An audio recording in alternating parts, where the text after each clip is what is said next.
start. So I would like to thank all of you for coming this evening and for your patience as well. And introduce Rhiannon Calicotes, who was going to give this talk on site at Stowe and has now kindly agreed to do it for us this evening. So the lecture, which is the discovery and investigation into the scheme of wall paintings in the east staircase at Stowe, circa 1740, explores the extent and the likely appearance of the scheme of the wall paintings, which had been overpainted but recently uncovered.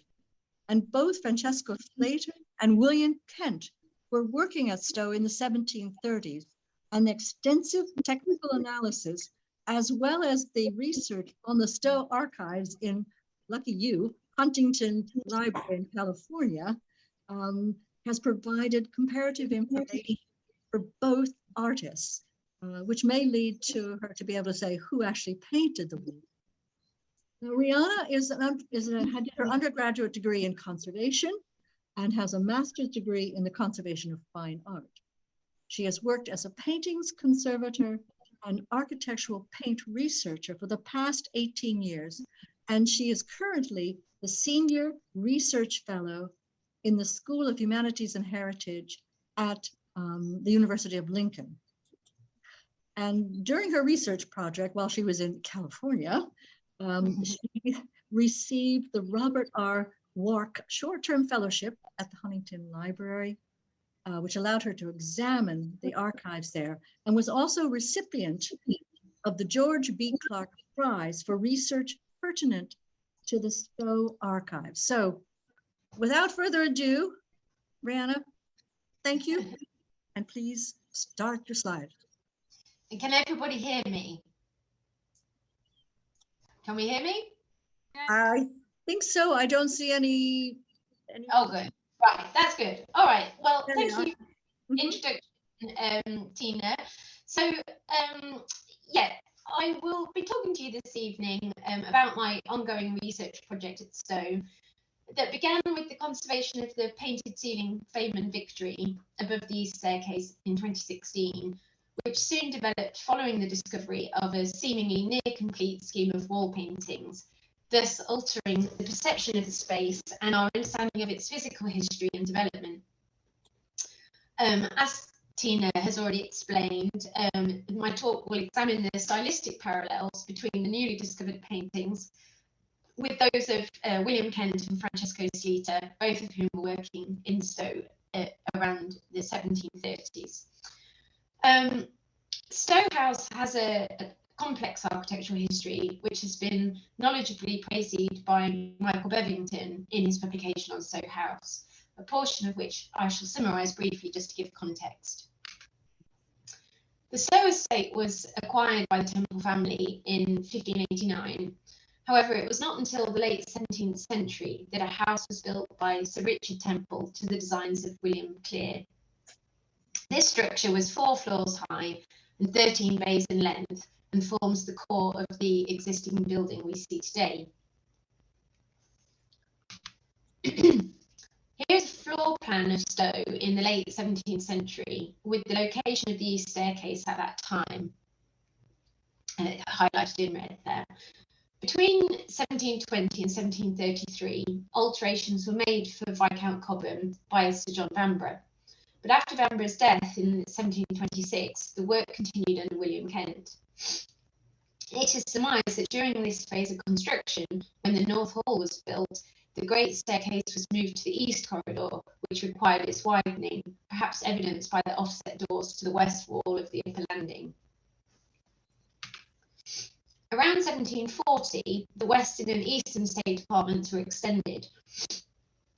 Archaeological surveys in the ground floor of the east corridor confirmed that the east staircase was previously located to the west end of the east corridor, and it is believed that when the east wall was moved outwards, the staircase was removed and a cantilever staircase was constructed in its current position, as you can see there on the lower diagram. Interestingly, it should be noted that despite the east and west staircases being symmetrical in design, from 1762, the east stair is referred to as the grand staircase, suggesting that it had greater significance. The east staircase, as it stands today, rises to the second floor from the east corridor, with a large rectangular painted ceiling to the east end, over the staircase, and a smaller trompe-l'oeil composition above the upper landing. The ceiling above the staircase is painted with an allegorical scene depicting fame and victory, painted in oil on a lath and plaster ceiling. It was painted by Francesco Sleter, a Venetian artist who lived and worked in England from an early age. In contrast, the smaller ceiling above the upper landing is decorated with trompe-l'oeil, although the central composition is missing and unrecorded. It is not known with certainty who painted this, as it could be a remnant of Kent's earlier fabric or part of the Sleter scheme circa 1740. The varying styles and heights of the adjacent ceiling against the plain white backdrop of the walls and cornice also makes the compositions visually discordant. In Benton Seeley's 18th century guidebooks to the Great Gardens of Stowe, it describes the grand staircase as being ornamented with ironwork and refers to three ceiling pieces, justice and peace, fame and victory, and plenty and constancy, and that the walls were adorned with warlike pieces. In the volume Decorative Painting in England, Edward Croft Murray describes Sleter's work in the same way, but notes that the decoration to the walls and ceiling paintings 1 and 3 have been destroyed. It is a possibility that one of the missing ceiling compositions could have been located in the central roundel above the upper landing, and that the other was in the ceiling of the east corridor on the level below.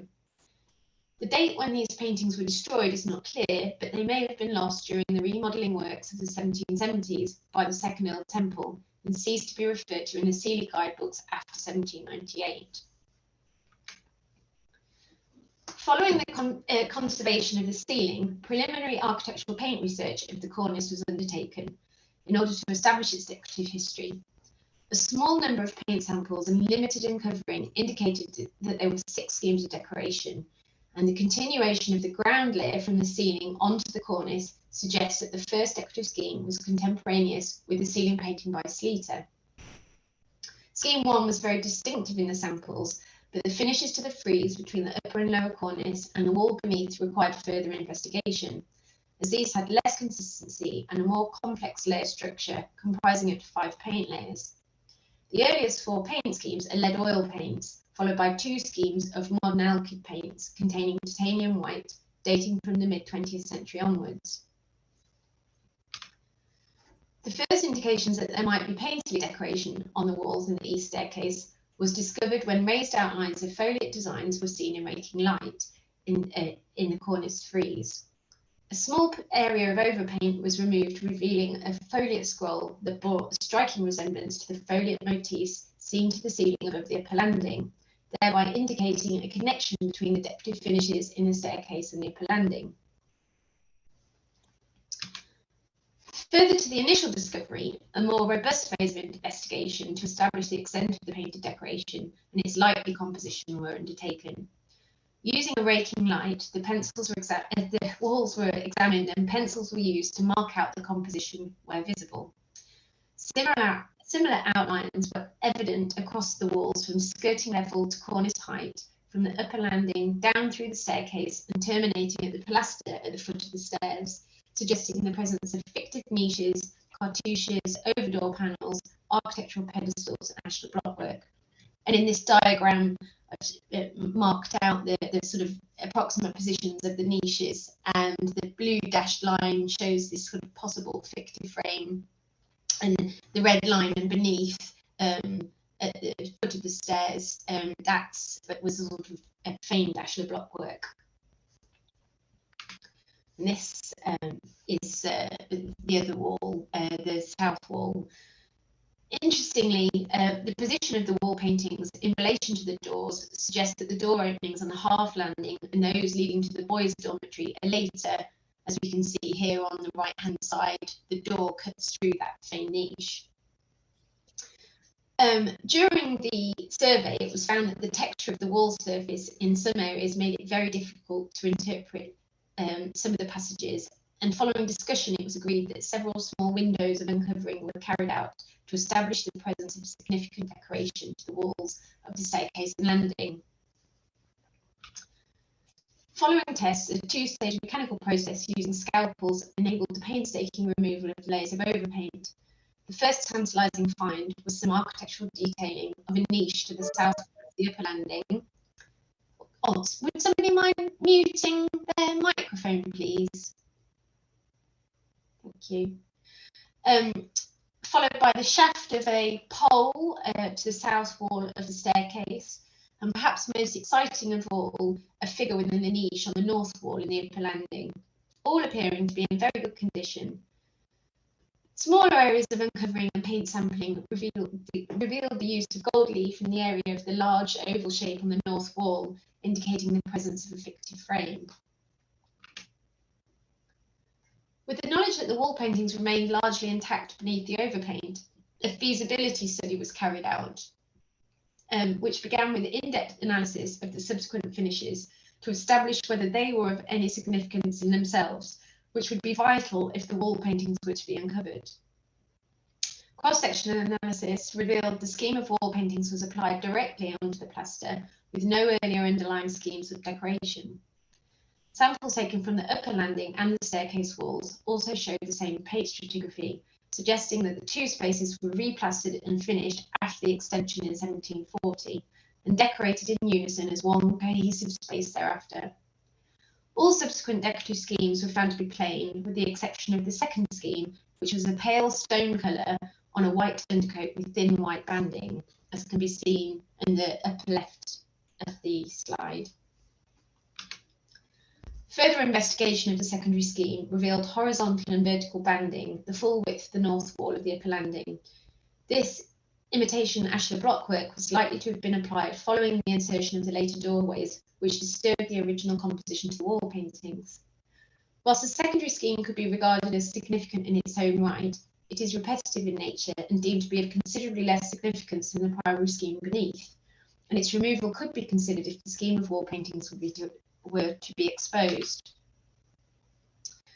In an attempt to better appraise the significance and condition of the wall paintings and to assess the feasibility of uncovering on a wider scale, a larger area, approximately 1 metre squared, was uncovered. This revealed a female figure carrying a shield on her left arm, wearing a helmet and holding a spear or sword in her right hand. There is no inscription on the plinth of which the figure stands, but the symbolism suggests that she may be a depiction of Minerva or Athena and could represent one of the warlike pieces Celia described adorning the walls. The discovery of this scheme of wall paintings as an extension to the decorative ceiling above the upper landing serves to re-establish the elevated significance of this space and also helps our understanding of how the two spaces interconnect, and, as architectural paint research has confirmed, that these wall paintings are coeval with the ceiling painting by Sleter, so it could be presumed that the wall paintings may also be by him. The arrival of Antonio Verrio in 1672 led to the introduction and popularisation of Baroque mural wall painting in England. By around 1700, Venice, instead of Rome, had arguably become the centre of painting in Europe, and in the same way as the Baroque before it, the Venetian Rococo style was brought to England and popularised through various high-profile commissions to the nobility. Less well known than his Venetian contemporaries, Francesco Sleter was first recorded working in England in 1719 for the Duke of Chandos at Cannons, alongside Bellucci and other fashionable painters of the time. Over the next 30 years, Sleter undertook commissions at Grimthorpe Castle, Moor Park in Hertfordshire, Mereweth Castle, Mulsham Hall and St Lawrence Church, Whitmore, and for the Viscount Cobham at Stowe House between 1731 and 1747. As well as the paintings to the east staircase, Sleter is also considered to have painted the colonnade and a number of ceiling paintings from the state dining room. His commissions in the structure and temples of the Great Gardens were numerous, although little, if anything, remains today. The composition of the wall paintings in the east staircase is strongly reminiscent of Sleter's scheme of grisaille wall paintings depicting evangelists and cardinal virtues on the nave walls of St Lawrence Church, Whitmore, which sit beneath the richly painted polychrome ceiling by Louis Laguerre. For this commission, Sleter was assisted by the artist Gaetano Brunetti, a quadratura specialist from Lombardy. There are strong parallels between these two schemes, particularly the series of round-headed niches containing figures, creating the illusion of depth using only highlight and lowlights against a flat mid-tone grey layer. The paintings at Stowe have a muted sepia tone compared to the cooler greyish tone of the paintings at St Lawrence Church, although this is likely due to the extensive restoration that the latter underwent in the 1970s. The Chandos Mausoleum at St Lawrence Church was painted by Gaetano Brunetti for James Bridges in 1735. Here, the walls behind the monuments are painted to simulate stone and pink and yellow marble. But again, the deft quality of painting is subdued somewhat by overpaint from two heavy schemes of restoration in the 1930s and 1970s. Although Sleter is not believed to have worked on this commission, in each of the four corners there is a classically robed figure in a feigned niche, which bear close resemblance to the grisaille figures by Sleter in the nave. The ceiling of the mausoleum is painted with trompe l'oeil dome, surrounded by painted quadratura against an ochre background. One might speculate that the historic appearance of the empty roundel above the upper landing at Stowe may have been similar to the ceiling at the Chandos Mausoleum, or it could have been filled with one of Sleter's missing allegorical paintings of Justice and Peace or Plenty and Constancy. Feigned architectural features from the walls pierce the ceiling, and the trompe l'oeil rosettes are very similar to those used on the border of Fame and Victory ceiling by Sleter at Stowe. In 1732, Sleter worked with Sir James Thornhill at Moor Park.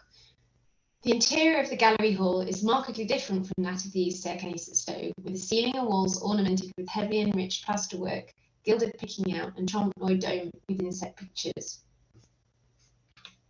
Here, Sleter painted four pairs of statues in niches, all in grisaille, which is surrounded by three-dimensional gilt frames, rather than the fictive ones as seen in many other murals of the period. In the staircase, there are 8 compositions by Sleter, with secondary grisaille paintings, including statues, fictive swan neck pediments, garlands, and ornamental framing to the walls, possibly by Brunetti, with whom he often worked. Closer examination of the illusionistic painting shows a wider palette than found at Stowe and greater blending and modelling of the paint to create smooth transitions and form, although it should be noted that these paintings are executed on canvas rather than rough and plaster.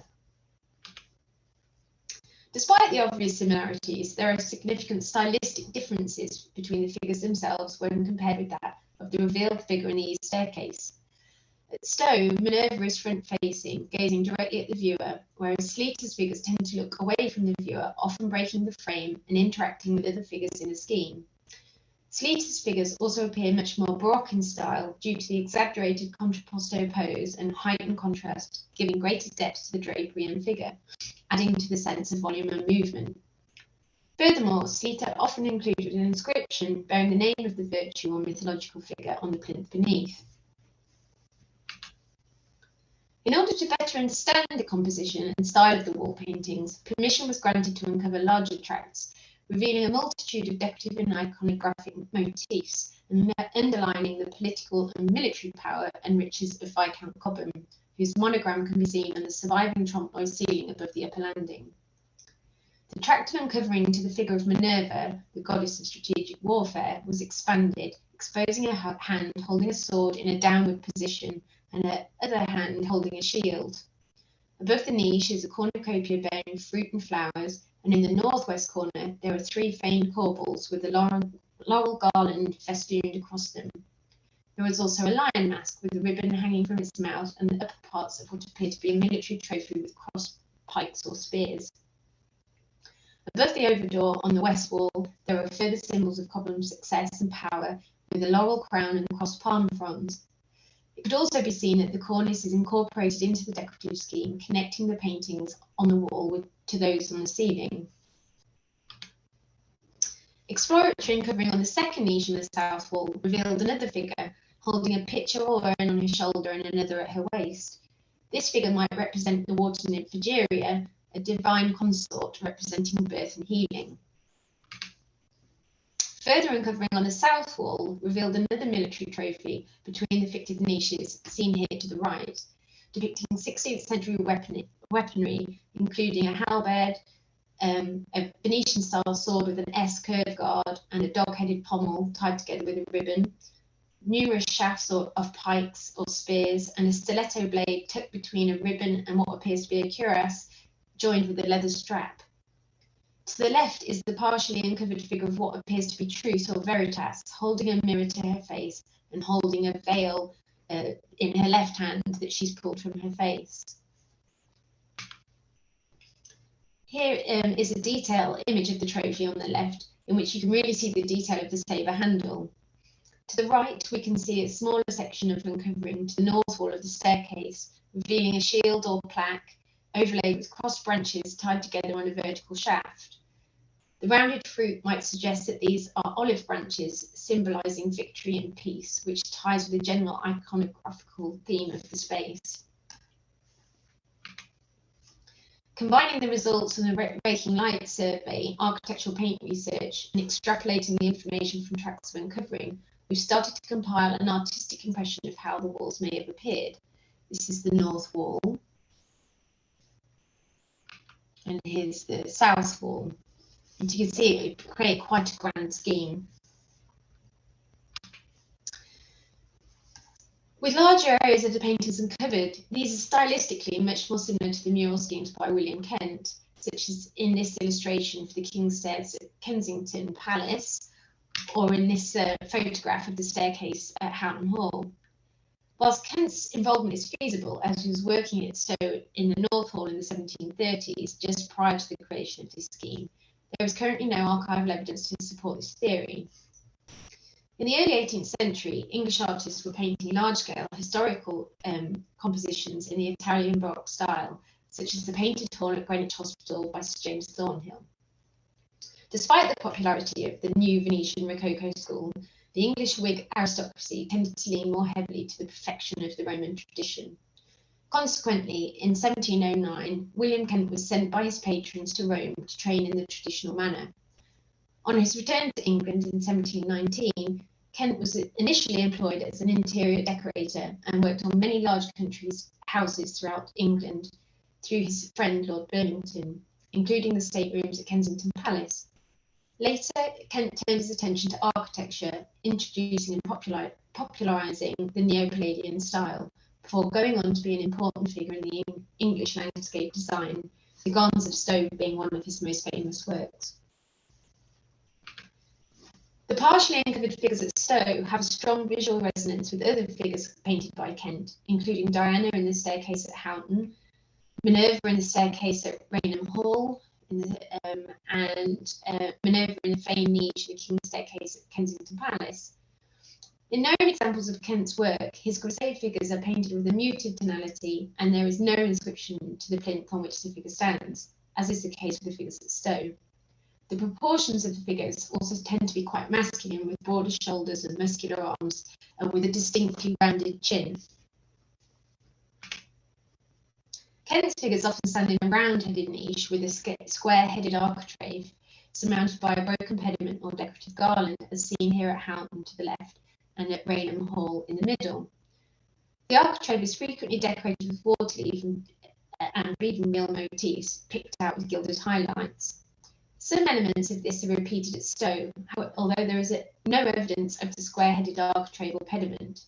There is also a distinct lack of gilding in the paintings found at the upper landing, although gilding has been located in the staircase, indicating the likely presence of a fictive gilt frame. This might indicate that less money was lavished on the areas that would not be visible from the east corridor below. There are other decorative motifs that point towards Kent, for example the faux mosaic backgrounds that are typical of Kent's work, which can be seen to the ceiling above the upper landing and in the North Hall at Stowe. The staircase walls at Hampton Hall and the walls at Queen's Staircase in Hampton Court, the ceiling of the King's Gallery at Kensington Palace, and the parlour ceiling at Raking Hall.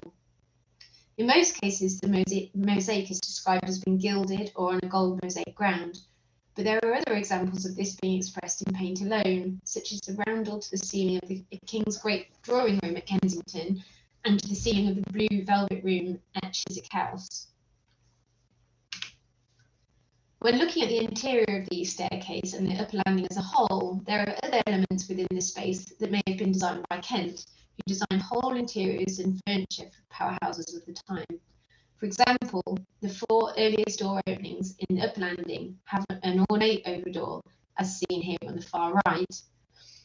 These are very similar to this door in the centre, ordered by the 3rd Duke of Devonshire for the corner drawing room, which is a design attributed to William Kent, or to this door on the left, which is held in the V&A's collection, which was designed by Kent for Devonshire House in London. The doors in the east stair at Stowe currently have plain architraves and door panel mouldings, but the paint analysis found whilst the overdoors were original, the door architraves were replaced at the time the later door openings were inserted towards the end of the 18th century. Whilst the original door cases are lost, it is likely that they would have been decorated with the triple bead and reel and waterleaf motifs, which Kent used frequently in his designs. Numerous examples of this can be seen in Kent's interiors, such as in this door from Devonshire House, and imitated in paint on the walls of the staircase at Houghton Hall. This distinctive style can also be seen to adorn an architrave in the vestibule between the North Hall and the East Corridor at Stowe House, as well as the famed niches on the upper landing, which may be indicative of Kent working on other interiors at Stowe besides the North Entrance Hall as designing architect or decorative artist, either alone or in collaboration with Sleter, to ensure that the decorative flow between key architectural spaces. Whilst looking for comparative imagery, we came across an engraving of a water nymph from a 17th century book, the Galleria Justiniana, which contains illustrations of Roman and Greek statuary from Vincenzo Giustiniani's collection, one of the largest in Rome at the time. This book, as well as volumes by Francois Perrier, Joachim Sandrat and Domenico de Rossi, made known throughout Europe the collections of ancient Greek and Roman sculpture that were being accumulated in Rome, which were increasingly regarded as canons and patterns of art. The Sandrat and Perrier volumes were published in the later 1600s and were very popular. The Perrier one was cheap and therefore popular with art students and was still being used in the early 19th century.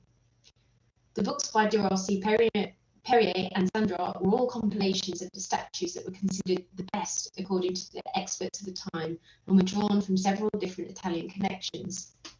The Galleria Giustiniani, on the other hand, was a catalogue of just one man's collection, and very few of his statues were considered good enough to be worthy of inclusion in the best of compilations, so there isn't much overlap between the Giustiniani volume and the others. Looking through the second volume of this book, there is a figure with plaits holding a book, which the artist has quite clearly used as a template for Minerva. Note the robes, leg position, the way the hair is swept over the headdress and her distinctive plaits, although she had been given a shield and sword to symbolise Minerva and look more warlike. This image does not appear in any of the other source books studied. In the same volume, there is an engraving of a water nymph by Blomart, which bears close resemblance to the second figure uncovered in the staircase. Again, note the arm position, drapery, negative spaces and urns. The artist who executed the wall paintings of these staircases is clearly using the illustrations in the Galleria Giustiniani for inspiration, but it should be noted that a similar image does appear in the de Rossi volume 2, as shown on the far left. The most recently uncovered figure of Truth also appears to be based on an unknown female figure from Giustiniani. Whilst not quite so obvious, as the overshawl has been omitted and a mirror added to the hand, the position of the figure and the drapery match very closely when overlaid. This led me to check the book against some of Kent's other commissions, and I found 2 exact copies of the figures of Diana Maliga from Galleria Giustiniani in the staircase at Houghton Hall with a distinctive Kentian twist. Here we see an example of Kent using another image of Diana from the Giustiniani volume in the Queen's Staircase at Hampton Court Palace.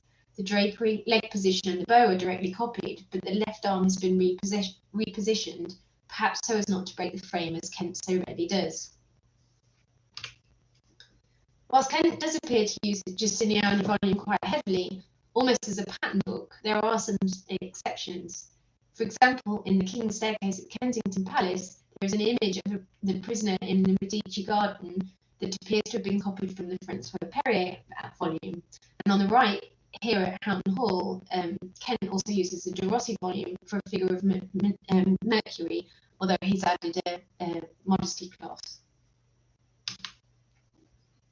Interestingly, Sleter's paintings at Moor Park all feature in the compilation volumes, but not in the Giustiniani book.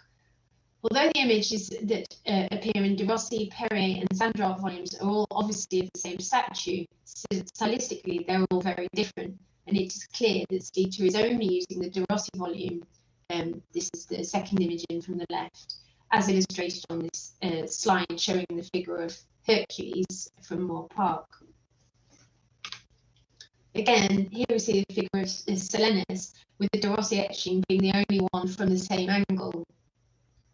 We might conclude from this that Kent has seen several of the volumes, although he appears to favour the Galleria Giustiniani tome, which features more heavily in his work.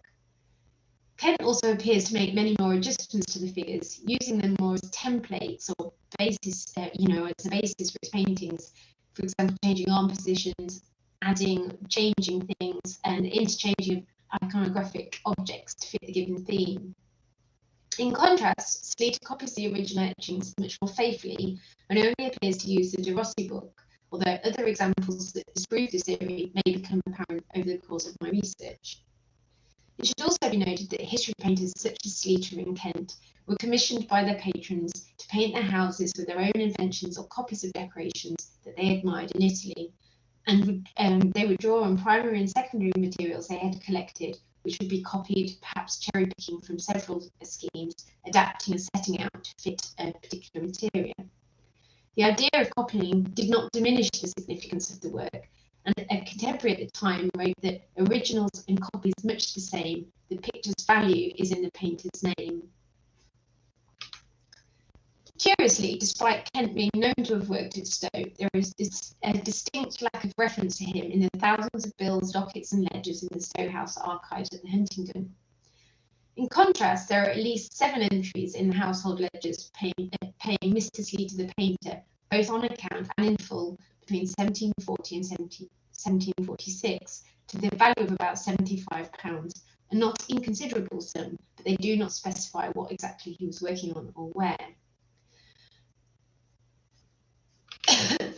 Whilst no archival evidence could be found relating to the commissioning or execution of the murals, there is a mid-18th century reference that might relate to their cleaning. On the 29th of March 1750, for a sum of 9 shillings, a Mr. Thomas Spatcher spent 6 days building a scaffold in the staircase and washing the picture from top to bottom. It should be noted that on the same bill, Mr. Spatcher also mended wagons, cut turf, moved furniture and cleaned lamps. So perhaps we modern conservators should branch out a bit more. During the uncovering of Minerva, a small repair and area of retouching was found, which suggested that the paintings were visible long enough to need restoring.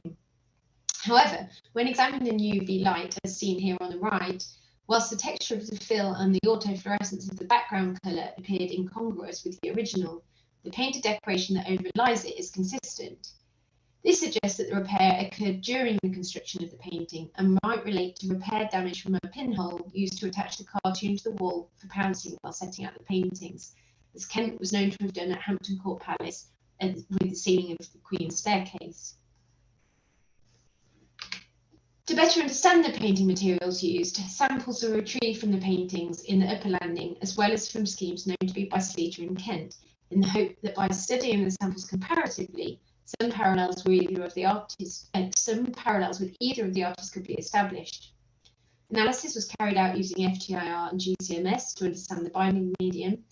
Cross-sectional analysis was used to understand the layer structure of the paintings, and polarising light microscopy was used to determine the pigments used in the paints.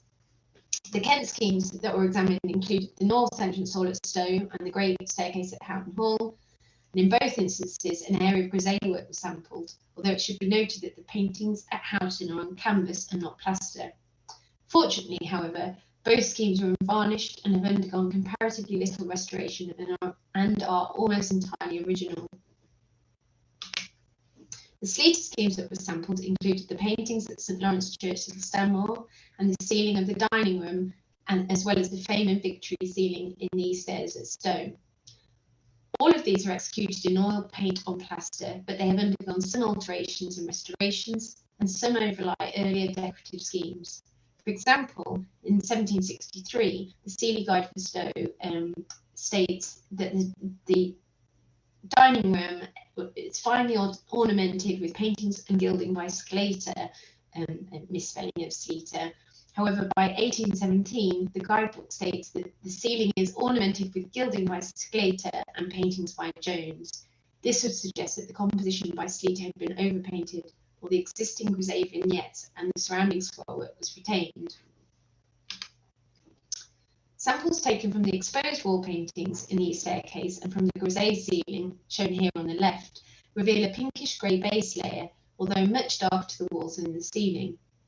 This is followed by an off-white undercoat before the decorative top coat, which in the photomicrograph from the north wall shows a darker brown paint used to model the architectural detail of one of the niches.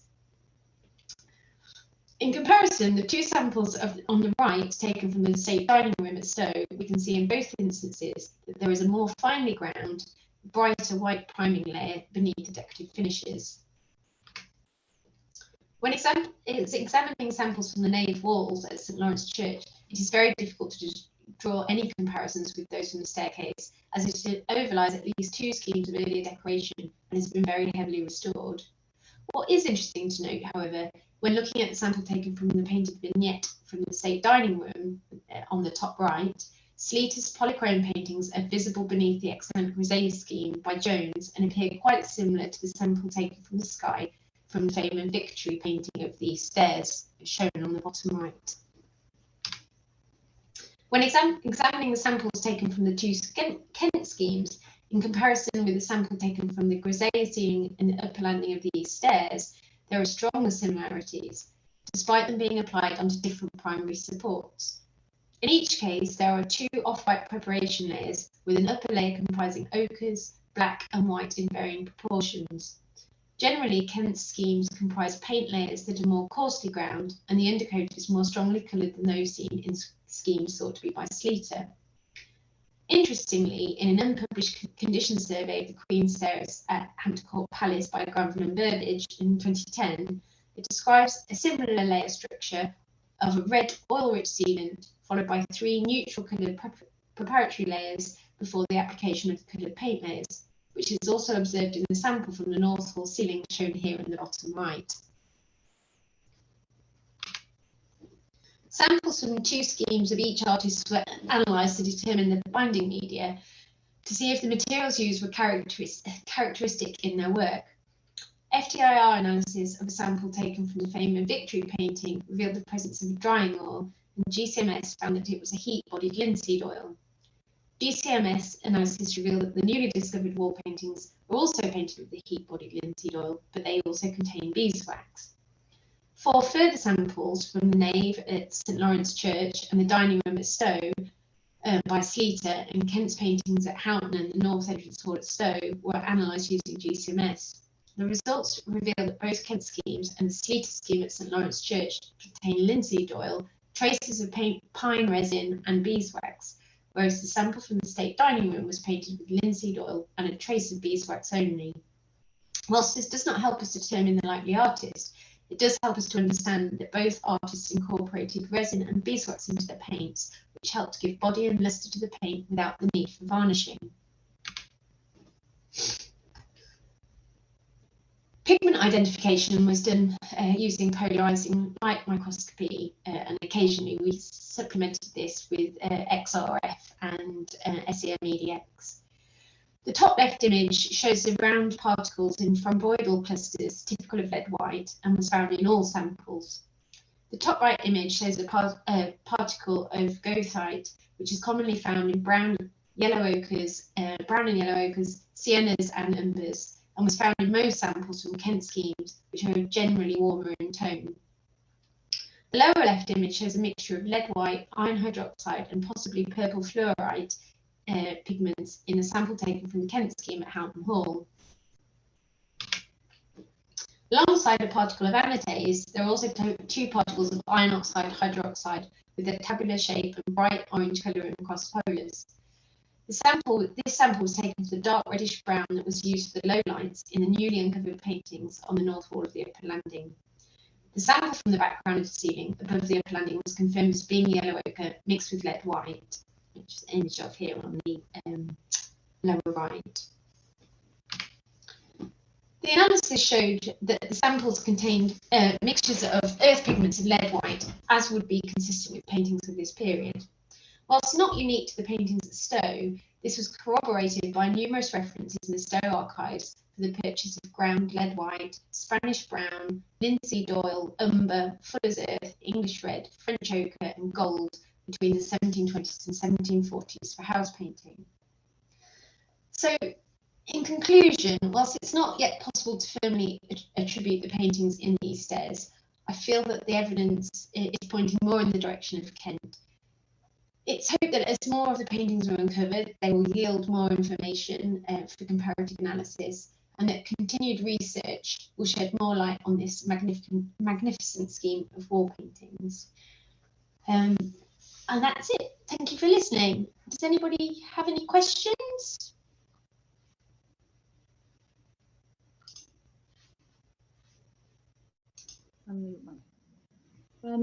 Brianna, I'm going to see if we can unmute everyone so that they can, if they have a question, ask side by side. Okay. I mean, I have a question for you. What I could do is ask people to put their questions actually in, just seeing, usually there's a chat box, or in the Q&A, we'll see the questions come up. It is extraordinary that there's the underneath all those layers of paint, overpaint. Sorry, I was surprised that they seem to be in good condition underneath the overpaint. Yeah, they're in really quite good condition. There are some quite large cracks that run through the, from sort of settlement, and there are little bits of damage which are usually from where, as each sort of prior to each redecoration, these cracks have been sort of scraped back and filled successively between schemes of decoration, and also once they were covered over and people obviously didn't remember those paintings were there were many areas of damage from where people have hung pictures or have chased out plasterwork to install electrical cabling, and yeah, unfortunately there has been a little bit of damage to them, but otherwise they're in really very good condition. I also wanted to ask you, when you did all your research, did you come across any reference to Francesco Sleter in relation to the Chinese house at Stowe? Because we had, when we were working on it years ago, visiting. I've lost you. She refers to the Chinese house. The outside of the house painted in the taste of that nation, referring to China, to Sleter, which must be Sleter, and the inside is Japan. So did you find any reference at all for outside? I really found very little. Like I say, I found maybe 7 references to Mr. Sleter or Slater. It's interchangeable. Unfortunately, so it's down to a few things. So sometimes it's the record keeping of the kind of the person, because unfortunately in the ledgers sometimes they're very, very detailed accounts of what people are billing for or being paid for, and then sometimes it's very vague. Curiously, a lot of the works are under Capability Brown's account in the gardening accounts, and so you get very, very detailed entries that might say digging 100 yards of earth, and very specifically where in the garden that might be, like next to one of the temples or whatever. But then any work to the house, it'll just say for X amount work to the house. It very rarely gives us any specifics about you know, anything in particular. I didn't see anything to do with the Chinese house, but there were 350,000 documents relating to Stowe, so there was a lot. So I was there for 2 months, and I photographed lots and lots and lots of bills. So as I couldn't transcribe them, although I sort of scanned through them all, I fairly thoroughly. I might find some more in my photographs when I go back to transcribe it all. But also, unfortunately, I think there is very scant records from the decade of 1730s, and which I believe is because of flood damage. So I don't know if they're whether they're there and not fit for production, or whether they are just, you know, whether they've been destroyed. I don't really know. But you get quite good records up to 1720, then there's a bit of a gap, and then it starts again in 1740. So don't know. But I thought the complete absence of anything to do with Kent, I find quite peculiar. I wonder whether that's kind of cherry picked and that's gone to another archive, or it's somewhere else. I don't know. We have a question from Shannon Fraser. Fabulously interesting. Are there any plans to reveal more of the decorative scheme on the staircase? And if so, how will that be managed in terms of its use as a school, with lots of comings and going up and down the stair, and with the risk of rubbing along the wall surfaces? Yeah, no, that's a very good question. I think there is a desire to uncover more of them, but it poses a number of problems, because that upper landing is used as a common room, and the later doorway goes to the boys' bedrooms. So it's obviously, from a safeguarding point of view, that's quite tricky.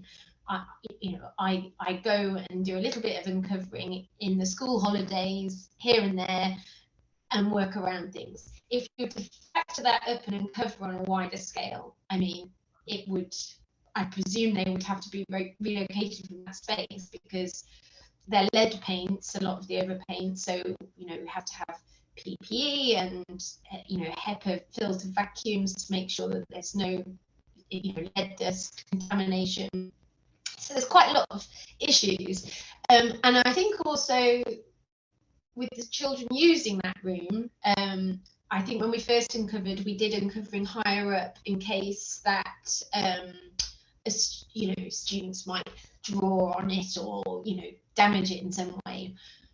But they have actually been really very respectful, and if we have been there looking at them, and they are quite curious and quite horrified that, you know, things that have been hung on the wall have caused damage to them, you know, because they didn't realise they were there. So I think that's been surprising, you know, well, not surprising, it's heartening that they do appreciate them and respect them. I think in terms of preservation and wear or fading or them becoming dirty, we had quite a long discussion in the early phase, kind of, I suppose, balancing, you know, them being visible is actually safeguards them in a way, because people are more aware of them and they're more careful and respectful of the historic fabric. I think with them hidden, they're quite vulnerable. I mean, even with people knowing they're there, a fire alarm was installed, so, you know, that will have disturbed them. And these things, you know, because that's the other thing, that Stowe School is our school, and it has the preservation trust, but its function as a school and health and safety and all these things also have an impact. So we have to consider the, you know, the users of the building against the sort of the pros and cons of the historic fabric. So it's a tricky one, but yeah, I mean, it's something, you know, we've spoken with the English Heritage Wall Painting Inspector, and I think listed building consent has been obtained so that more of it can be uncovered. But I think it would either be in manageable sections, or probably would focus on the upper landing as opposed to the stairs in the first instance.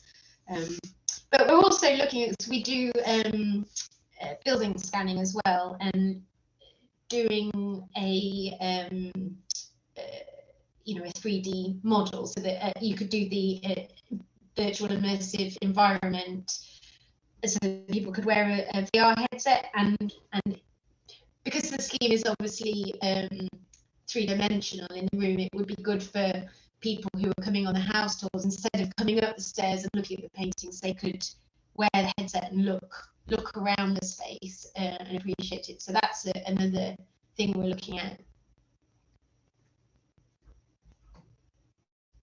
We have another question from Douglas Carpenter. What materials are used to uncover the paintings, and who undertakes the work? Me, and yeah, well, initially we did several types of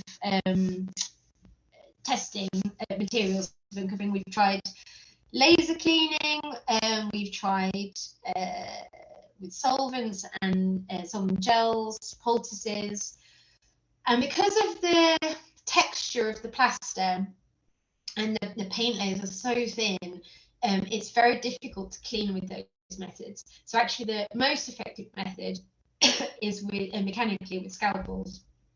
So the first, the uppermost three paint layers, which are sort of modern alkyds, they peel off very readily down to the third scheme, which are the lead oil paints. And once you're down to that layer, then it's pinging millimeter by millimeter, you know, sort of putting the blade sort of perpendicular to the edge, and you just cleave off those overlying layers of paint. And I think, you know, fortuitously, having that slight wax content in the original paint, they do it almost acts as a release layer, and it is quite a nice clean break, and you don't get any trace of those wall paintings on the reverse of the overpaints as you remove them. So yeah, but it's incredibly slow.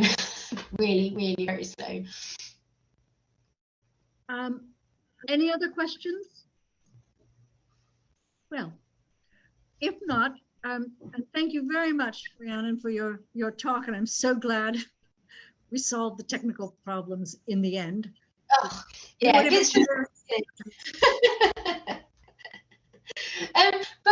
I'd say, you know, watch this space about the paintings. Hopefully more will uncover in time. But if we do ever get a chance to do a walking tour and actually go up and see them, I will, you know, it would be good if you could come and see them, because it's quite difficult to convey how spectacular an interior it would have been until you see them in the flesh. But yeah. And then maybe combine it, as we had intended, with the Chinese house as well. Of course, that would have been really nice. It's such a shame about that day in the end, wasn't it? It was, because it would have been a great day out. So yeah, for the future. So thank you again. You're getting various hand claps on the side and people saying thank you. Fascinating research. So thank you very much, Rhiannon. We really appreciate it. You're welcome. All right. Thanks a lot. And thank you everyone for coming. Thank you for your patience. You're great. Thanks a lot. Bye. Bye.